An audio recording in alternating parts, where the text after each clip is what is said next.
مردم شریف تاجیکستان همه گوش کردم سخن کبیری را گفته ایستاده است که گویا که عزت امان یک شعله در آینده این حکومت خطا کرد او را آورد گلخن کلان میشوه و این کارا اوج میگیرن کارا دیگر خیلی میشوند مردم با یکان خلاصه دیگر نمیآیند یا تا پشتی عزت امان یا تا پشتی کبیری یا تا پشتی نوری یا تا پشتی حمدزاده همین مردم رفتن 150,000 بنده مومن و مسلمان نیست و نابود کردن ای همه جهت برای همه کسی که سال 90 را دیده است اون میفهمه از یک سوراخی مومن و مسلمان را باید 2 بار مار گزیدن نتونه نگزه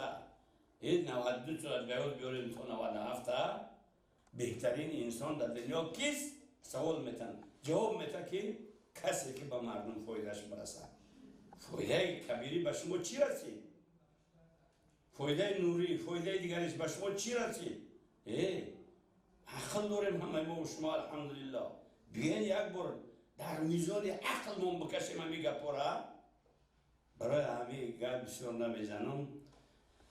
شما احمد بسیار میفهمین مردم شریف تاجیکستان من برای چی گپاره میزنم برای که من یک شاهدی زنده همش دیدم سیاست هم دیدم جنگ هم دیدم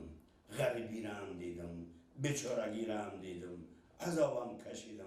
پدرم هم دیدم مادرم هم دیدم در غریبی برای همین شما را میگم که دیگه همین کار را تکرار نکنید من چند سال پیش همین گپا گفتم که شهروندای عزیز من همین کار را فریب خوردم ای دفعه قفای همی رفتم شما فریب نکنید